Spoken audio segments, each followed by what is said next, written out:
All right, Corey, in this video, I'm going to try to answer your question, which basically deals with interval notation and inequalities and graphs. And essentially, when do you use a bracket or a parenthesis and why? So let me see if I can answer your question here. So first of all, let's look at this problem here. X is less than 4. Okay, so this is set notation. The way I read it is x is less than 4. And so this expression represents the numbers that are less than 4. So if you were to graph these numbers, the numbers less than 4, well, that would be these numbers here. Now, is 4 included in the numbers that are less than 4? The answer is no. And so for that reason, we use a parenthesis where the 4 is. That tells me that 4 is not part of the set of numbers here. In other words, x is here, and it doesn't include 4. It's just all the numbers that are less than 4.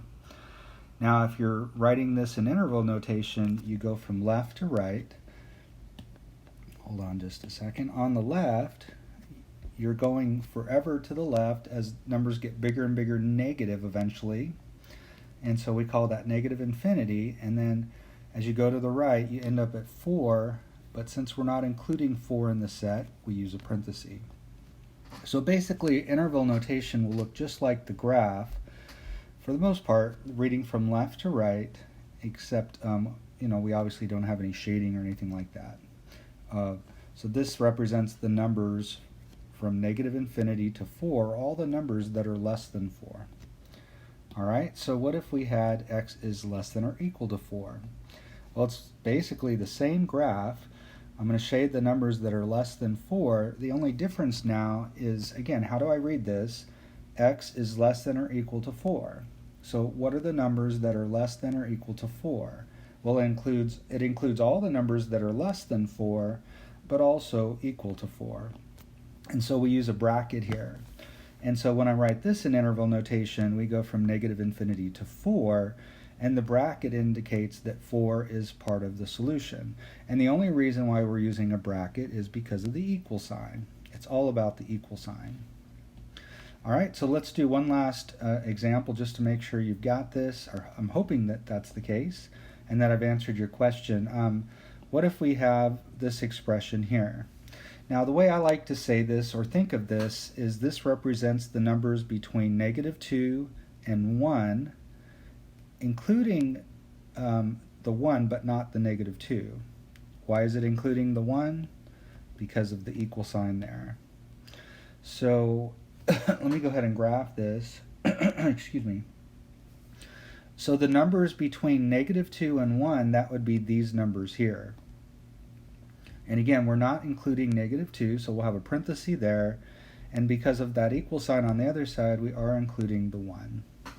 Now, the other way to read this inequality is we could read this part backwards as x is greater than negative 2. And then this part here is x is less than or equal to 1. And so the numbers in here that we just graphed are the numbers that are both greater than negative 2 and at the same time less than or equal to 1. So essentially, they're the numbers between negative 2 and 1. These are the only numbers that are greater than negative 2 and at the same time less than 1. And again, this equal symbol here indicates that 1 is in the set because you have x is less than or equal to 1.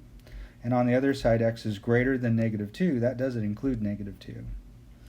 All right, so and then finally you would write that as the set of numbers from negative 2 to 1.